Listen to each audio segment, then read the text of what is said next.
Welcome to Taste Buds. I'm Debra Eckerling, goal strategist, writer, and foodie. And today I'm speaking with entrepreneur Alex Canter, who is fourth generation of Canter's Deli, co-host of the new Hot Pastrami podcast, and a bunch of other things. Welcome, Alex. Thank you so much. It's exciting to be here on somebody else's food podcast. I'm really excited to have you here. And I feel like the question should be like food. For you, it's like nature and nurture, right? Well, it's in my blood. I was raised in a kitchen essentially. In the family business of Canter's Deli, so it's always been around me and adjacent and involved in everything that I do. So I love talking about it. I'm glad to be here talking about it with you. Well, thank you, and I did interview your co-host in Hot Pastrami, Lily Rosenthal, because she in her dad's book, Just Try It, just well, not just, but kinda sorta just came out, and so when I was introduced to you, I'm like, "Oh, totally excited." So let's start with the podcast. Um, Other than food podcasts are awesome, what led to Hot Pastrami? Yeah, so I never really thought I'd be in the podcasting world. I'm not someone who listens to a lot of podcasts personally, which is ironic that I'm starting food podcast, but we're in the early days of it. It's been fun so far. And really the reason behind it, I should say, is for years I've been, I grew up eating around LA in the dining community, and like we very rarely cooked at home growing up. We were always out eating at different restaurants, trying new places. I'm a total foodie, and essentially, I just, I've started posting about restaurants that I go to. Every year, I publish a list of my favorite 100 restaurants in LA, and I love when people challenge me and debate me or tell me like, "Oh, you're like, how can you have this on there but not that?" And then I go and try those restaurants. And, I've been eating through all the street tacos and omakase and everything in between, in the Los Angeles scene and elsewhere as I've been traveling for work. Been very blessed and lucky to be able to go to many other great food cities around the world for work and for travel. And um, food really drives the choices that we like. My wife and I will choose to go to a certain city just for the food essentially, and we just love food. And so, I've Lily and I actually grew up together. We went to the same elementary school, the same Jewish camp growing up. Our families were very close with each other as well. And there's not a lot of people who are on the level, on that level where she was also raised by the LA dining scene and community. And I've been following her on social media for years, and she's always posting, at some of these amazing restaurants that I enjoy going to as well. And like, oh my God, did you try their veal piccata? Like, we're always exchanging notes, and we decided like, why not create an actual platform to showcase the amazing restaurants and just talk about, all things food and get to know, some of our special guests through their culinary, you know, lens and learning their relationship to food and restaurants. And every episode we interview a different special guest, whether it's an actor, a comedian, a chef, or restaurateur. And it's been really fun just to get this thing rolling. And we film each episode at a booth in Canter's Deli, which is fun to do it in an actual restaurant environment over some bowls of matzo ball soup and pastrami sandwiches. And it's been great. I mean, again, it's still really early, but we're having fun. We've got some great guests that are already involved and included in this, and I'm excited to see where it goes. So. Well, awesome, congratulations, amazing. Uh, and I know from when I interviewed Lily that she does not cook, and I just learned right before we got on air that you do not either. So how do you eat? It's true. Everyone assumes like, oh, you grew up like in Canada, you must be a chef or you must know how to cook. Like, absolutely not. My my wife is the cook. She's a great cook. She makes amazing meals. But I do eat most of my meals out at a restaurant. I love trying new places, going to different places that people recommend to me. And, usually most dinners that I have are out at a restaurant. Sometimes even two dinners in one night, especially if it's like one work dinner, one, dinner for with friends or family. And I do find myself like at the end of each week, I like sort of look through my photos and realize how many amazing places I've eaten at. And I started posting on my own social media, my bites of the week. So every week, if you follow me on Instagram, at Deli Boy Swag, you will see I rank the bites of everything that I eat each week, and that's been just a fun way to like almost like not a food blogger necessarily, but it's been a fun way to keep track of like the places that I'm going. And because of that, what ends up happening is like a bunch of people end up texting me on a weekly basis or daily basis, like I'm going to, Felix tonight in Venice. What should I order? Or, do you know, like it just, people are always like, I'm looking for a cute date spot in Silver Lake, easy to get into on a weekend. Like, and I've kind of become this like food recommendation AI food service. Um, where I'm constantly recommending places, and I do love to feature restaurants that I enjoy dining at. I try not to eat at the same places, on a regular basis. I always try to, I'm finding new places. There's always so many new openings and places I want to try. But I do find myself going back to certain places over and over again, and yeah, it's just what I enjoy doing. Uh, I love that you're like human AI, which is like the best kind of AI because you are a person. And you may not be a food blogger, but you are definitely a food social media something or other. We need to find a title that is you. Well, Jelly Boy swag. That also works. Uh, a lot of people though, they don't like to try new things. They're like same restaurant, same food, or different restaurant, same food. What do you say to people who are missing out?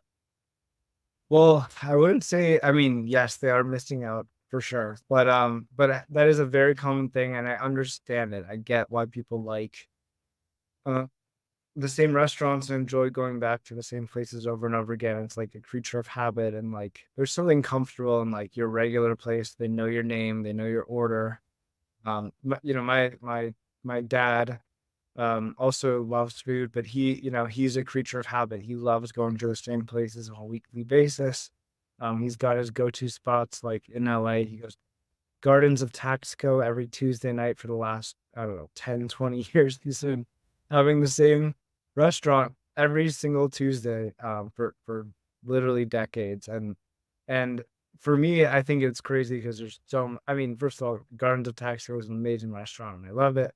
But there's so many amazing places in LA that I feel like you're missing all these new experiences and trying new things. And for him, it's not about that. It's like, I know what I'm gonna get. I love it there. They know me. Like, it's easy.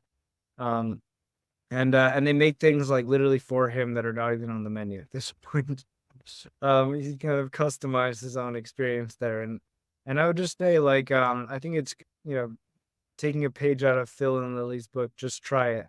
I think it is good to try new cuisines, new experiences, trying foods that are maybe scary. Like I remember when I was younger, I didn't like um let's say like mayonnaise, right? I didn't like certain things, and it prevented me from trying a lot of amazing food. And I learned to just overcome some of these things that kind of freaked me out. And I was like, if there's something I don't like, and I can learn to tolerate it, or like just start, getting used to it, then it can open up so much more experience for me. And I do, I love like unlocking a new level of taste and getting over some of my weird food things from growing up that I was just that way growing up.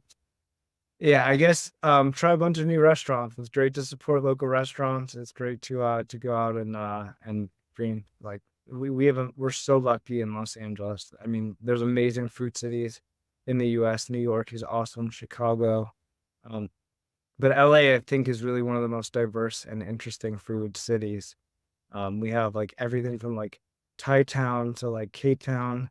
to the San Gabriel Valley for some of the best Asian food I've ever had. And I think a lot of people just stick to the things that they know and they go to their, their one Italian spot over and over again.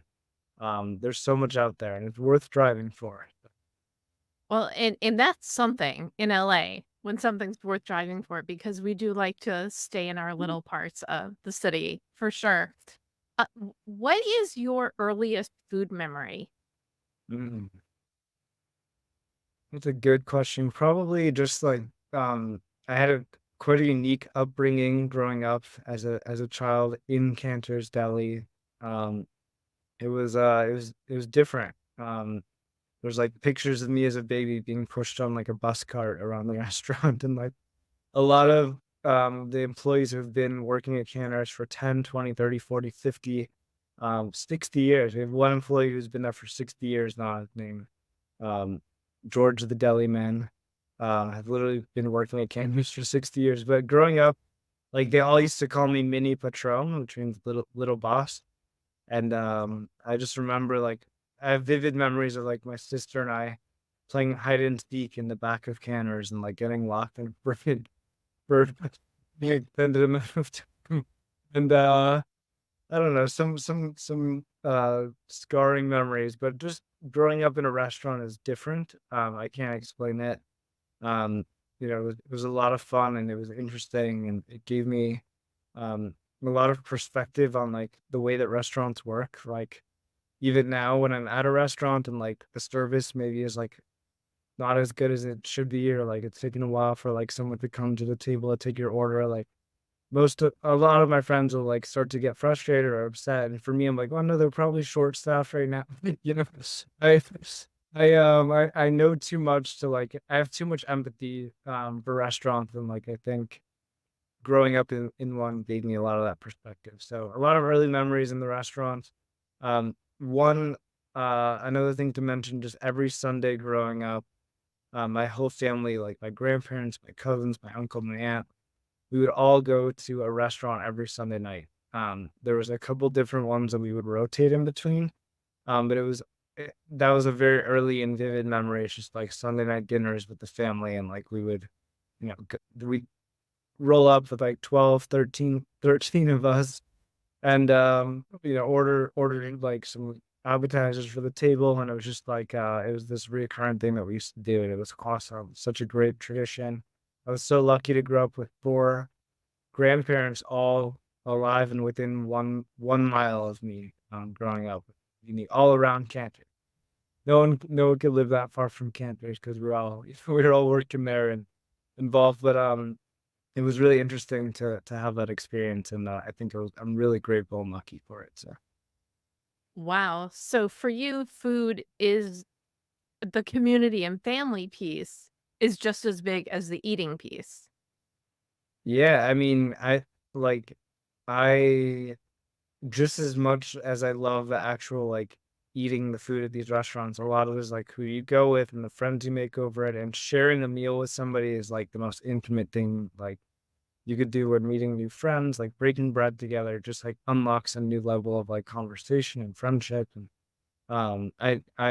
I really enjoy going out to eat with large groups and small groups and by myself. Like I love dining alone too. Okay, I will go to a restaurant and just order for myself, and like and it I still love that experience. Even though it's like it's more focused on the food at that point, I would say I still just like service and hospitality and being, in a restaurant environment and being served and trying new things, and I like it all. So, Do you have any pro tips for like ordering? Because I mm, can already tell that you're like one of the best orderers on the planet. that it's very on point, I would say. One thing I am very proud of is my group ordering ability, especially you're going out to eat with 7 people or 10 people, like the perfect amount of appetizers, main bullshit and dessert, like. And by the way, like everything has to be shared. It freaks me out when people are ordering at a restaurant like one dish for themselves. Like you got to try everything. I love um shared plate, even at restaurants that are not like shared plate sort of environment. When my wife and I go out to eat, even at like an Italian restaurant, we'll order two pastas. We'll eat half and then switch. It's like we're never just ordering one thing for ourselves. And yes, I am. I'm a reliable group orderer. I often will get text like I'm going, to this restaurant with a party of 6 people. Text me the order, and I'll literally order for them, and it's like the right amount of food. And actually, the one time that I went out to eat where I like was ordered for recently was with Lily. We went on a double day to Republique, and which is also an amazing French restaurant in LA. And we sat down and looking at the menu, and she's like, "Is it cool if I order for us?" And I was like, "Oh my gosh, like, is this what it feels like to be ordered?" Fuck. This is amazing. And she ordered perfectly, and like that's when I knew. I was like, all right, this is gonna be a great co-host situation. This is someone I trust to order for me. That was a little better. So the ordering tip is to text or message you and ask you how to order. Yes, and really one separate tip is go appetizer heavy, less main dishes. That way you get to try more things. Like if I'm at a restaurant and they've got like salads and pastas and a bunch of main dishes, I'd rather order like 3 pastas and one main dish than like one or two pastas and 2 or 3 main dishes, because then you get to try more food. I think you won't feel as full at the end, even though I over order every time. I'm always full of. But app heavy is my recommendation. So do you also take home leftovers, or what is your leftover philosophy, I guess? Better question. My leftovers philosophy is like I I think leftovers are great, and especially for breakfast the next morning. There's no time of day where I can't eat. Like if I have like steak in my fridge, or like something that you would traditionally not eat for breakfast, I can still eat it for breakfast. And you want to eat it fast. You don't want to let it sit for a couple days and start to turn. Like I think eat it quickly, and yeah, and don't underestimate how good dinner food is for breakfast. I'm a little crazy for that, but I think I wake up like craving sushi, so I can eat anything at any time of day. I just had this recollection, how sometimes you're like sad that the food won't be there the next day, so you don't want to finish it, so you can have that enjoyment and spread it out. But good tip, eat them the next day. Don't let it sit around, or even eat it when you get home, right? Because you didn't eat it next week, you'd have leftovers. Wait, If you have that's more just room, me. yeah.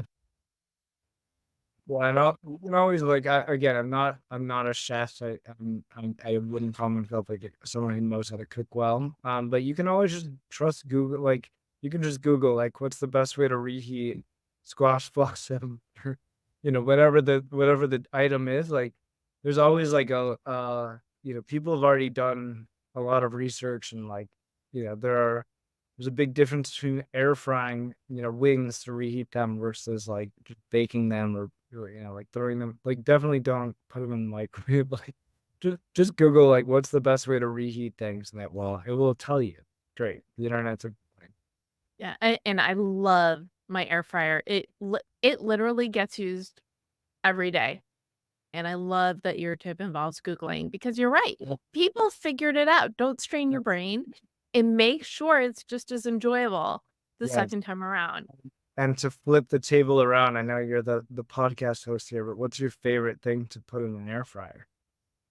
Oh, I make this, um, I call it, like, my version of Hot Pockets, because you could put, like, anything in a tortilla. So it could be, like, shredded chicken or leftover sloppy joe, as long as, you don't have too much of the sauce in there. And I will wrap it up in the tortilla, and it's like 3 minutes one side, 2 minutes on the other, and it is perfect, and like the easiest way to envision leftovers. My second slash other favorite thing is you can make little cakes in the air fryer, and they are just amazing and so simple. Cool. Well, So, follow Deb's air fried recipe for mums. Yes. My level of cooking is like reheating. Like I can pour milk over cereal. I can do breakfast stuff, but like I don't pretend to try to touch almost anything else. My wife is amazing that she makes like soups and like just she's like a really good she digs through her favorite cookbooks and like will save recipes and like she'll like follow and she's really like she's like goes to the grocery store to get everything to make like a dish and like will spend hours making it perfect and she's awesome. oh, well, it sounds like you're lucky for, more than just the food, but I love that description, and I love soup. So the air fryer is used just about every day. The Instant Pot several days a week, and there's nothing better than soup because something that would take 4 hours on the stove, you can make in 20 minutes and then natural release, and it is people may disagree, but I think it's just as good and way, easier. Good to know. Yeah, That- and so is the air fryer, is that, like, your go-to for reheating? for things that are like fried or like need to be crispy, I would say yes, but like typically like reheating on the stove or baking or if I'm really lazy, I'll do the microwave for certain things. But again, I'm mainly eating out, so, um, or eating the leftovers of the eating out the morning. So it's funny when like we go grocery shopping, I'm mainly just focused on like the snack, and the in between stuff because I'm mainly eating out, most meals. Well, know thyself is really important, and it sounds like you've got that covered, which is amazing. I will not ask you to play favorites in restaurants because I know you've got a list for that. But what is your let's we gotta kind of circle back to Cantor. So what is your favorite deli? Is it pastrami or Mm. is it something else? You know, well, first of all, I've whenever I'm in a city where there's like a Jewish deli, I gotta go check it out. Try try all the things, but I'm more of a pastrami. I grew up on corned beef, but now I'm more of a pastrami guy. Um, I would say pastrami Reuben is like my number one go-to at the restaurant. The number one ordered thing in the restaurant. It's delicious. Although you need a nap if you're eating it through midnight. Very heavy. But actually, one of my favorite Jewish delis is a um, very random place that you would never really expect to have like what I think is like the best Jewish deli I've ever eaten at. And that in Mexico City, there's a Jewish deli called Mendel. Um, and I think that they are doing Jewish deli better than most delis in the US, which is kind of crazy to think about. But they're crushing it. Everything they do is delicious. And it's an awesome place to pick up. So Well, good for them, and never would have guessed that. So I appreciate that. And now it's not just, in the US, all the places to eat. Go to Alex for whatever you want to eat wherever you are in the world. So yes, you are definitely an important resource. Uh, before we wrap, another super important question. What is your perfect bagel? mm. Um, I would have like growing up for the first 25 years of my life, I would have said um any bagel shop in New York that has a big fluffy, like bagel that has the right chew and some chive cream cheese. But honestly, I couldn't have dreamt a better bagel than what Courage Bagel is doing in LA. Courage Bagels is the best bagel. It's totally different than any bagel I've ever had before it. I think it's like technically Montreal style, but it's like crispy and like just a perfect bagel. I can't think of how I would make a better one after having it. So Courage Bagel is perfect bagel is what I And so what do you put on it? What is mm, it? Do you have a everybody has a bagel opinion, I've noticed. yeah. And realize I will compare it to what Lily said when I interviewed her. I mean, look, I like plain and simple, like a toasted bagel with chive cream cheese, but I also I love lock.